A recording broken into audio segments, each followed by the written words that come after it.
The Carp by Marie Yuen.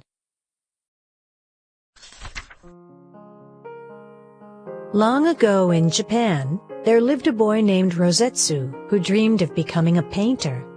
Not just any painter, but the greatest in all of Japan. Rosetsu's mother and father scraped and saved every penny so Rosetsu could attend art school.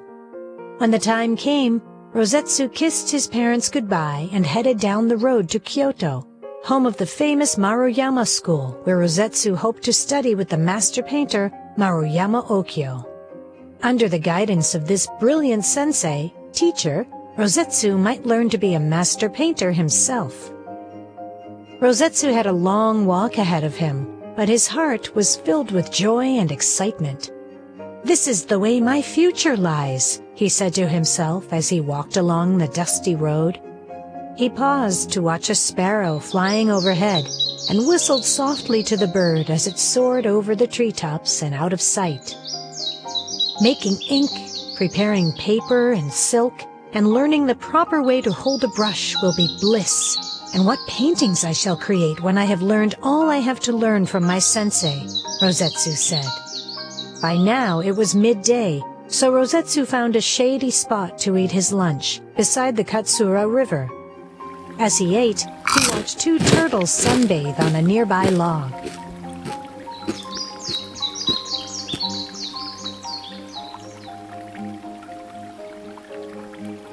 Just as Rosetsu finished his lunch, an elderly man, gray-bearded and bent from years of toil, appeared before him. Without so much as a hello, the man shook his crooked walking stick at Rosetsu and demanded, "Who are you and what do you want?"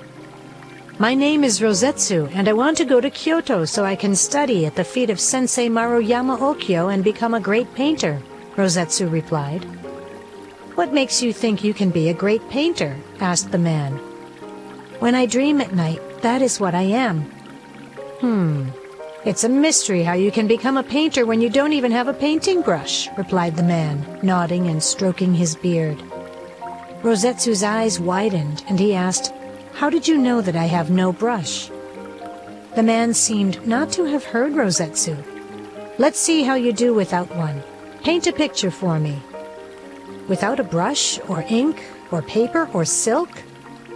"Long ago, painters worked without any of these," the man answered. "If you are meant to be a painter, prove it now to quell the doubts inside you." "But I have no doubts about." "Yes, you do."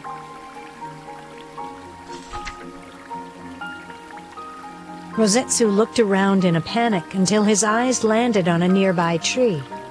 He broke off a twig and picked off a few berries, mashing and mixing them to form a kind of ink. And then he peeled off a piece of pale bark to paint on. With a few strokes of the twig, Rosetsu painted a picture of a sparrow and two turtles, and then he handed it to the stranger. The man stared at the painting in silence, as Rosetsu nervously drew circles in the dirt with his foot. Suddenly, the stranger clapped Rosetsu on the back and announced, "You, young man, are a painter, one destined to paint pictures more wondrous than the world has ever seen." "Thank you," Rosetsu said, a smile spreading the width of his face. Then he remembered where he was going and that he had many miles to walk before he reached Kyoto. So he bowed and said, "Now, if you'll excuse me, I must be on my way." "Not before I give you this," replied the man, and suddenly, as if from thin air, he produced a painting brush, old and worn and nothing to look at, and placed it in Rosetsu's hand. Rosetsu didn't want to hurt the stranger's feelings, so he smiled and thanked him, and he put the brush in his pack. Then he said goodbye to the stranger and continued on his journey.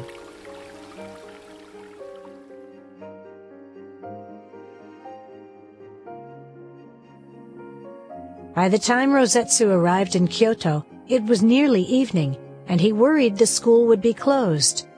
He was relieved to arrive at the gate and see the gatekeeper dozing there. The boy coughed loudly and then announced, "I am Rosetsu, and I have come to see Sensei Okyo. It has long been my dream to learn from the sensei. One day I hope to become a great painter like him." The gatekeeper yawned, rubbed his eyes, and then said, "That is a noble dream, my boy, but what if the sensei does not want to teach you?" This idea had never crossed Rosetsu's mind. "Then I would plead with him to reconsider," he replied.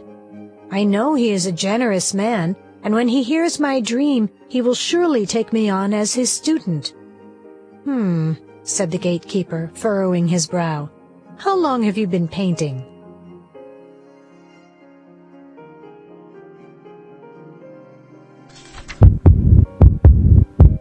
Rosetsu's heart beat faster as he responded, "Not long, sir, but I am eager to learn. I also have a brush." As Rosetsu pulled the painting brush from his pack, the gatekeeper stared at it, his face reddening. "Where did you get this brush?" he demanded. "Did you steal it?" "No," cried Rosetsu. "I met a stranger on my way to Kyoto. He told me to paint a picture and then he gave me the brush." "Did he tell you his name?"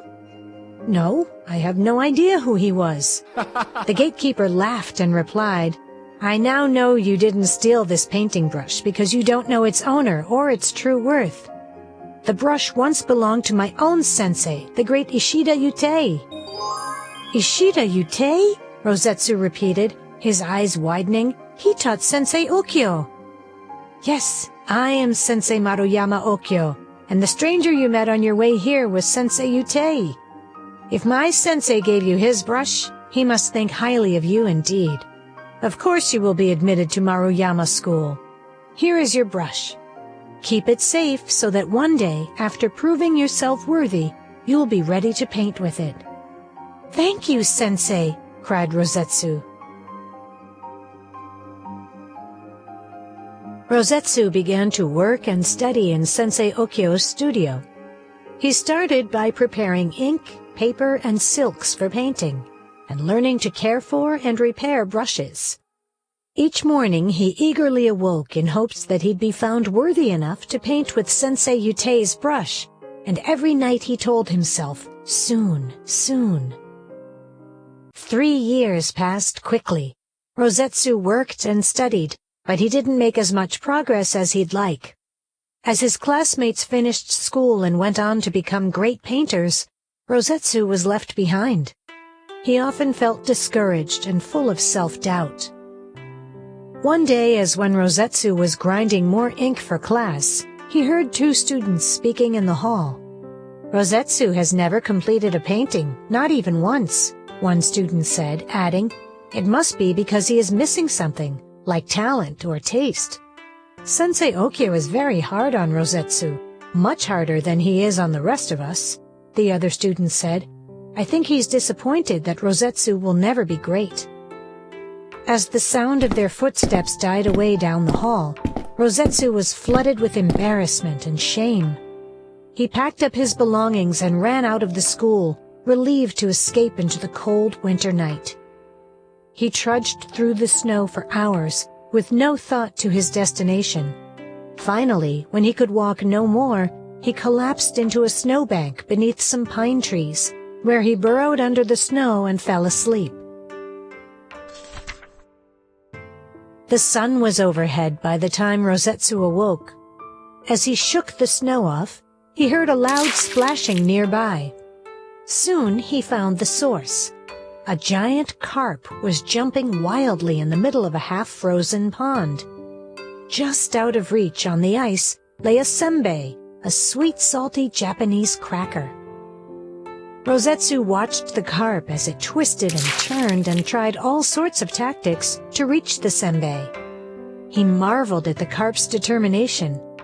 Each time the fish jumped, it broke a tiny bit of the ice and moved closer to its prize. Morning passed, noon came and went, and the sun began to sink, yet the bruised and exhausted carp still did not give up. Finally, with one last leap, the fish broke through the remaining bit of ice between it and the senbei, grasped its hard-won treat in its mouth, and swam away. Rosetsu laughed and clapped, cheered by the carp's spirit and determination. "If I am to succeed," Rosetsu said to himself, I must be just like that carp, determined, persistent, and unwilling to give up. I'll ask Sensei Okyo how I can become worthy of Sensei Yutei's brush, and then I'll persevere until I gain my prize.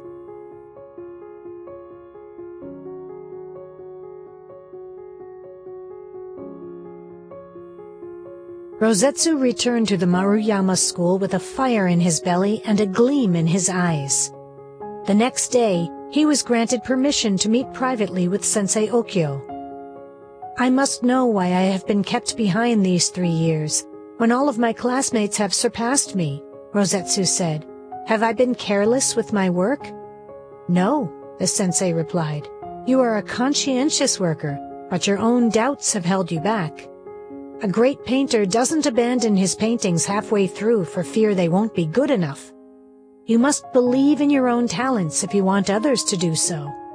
Rosetsu said, So you don't think I am without talent? Had you no talent, I wouldn't have accepted you in the first place. Did not Sensei Yutei give you his brush? Yes, Rosetsu said. He smiled and bowed. Thank you, Sensei.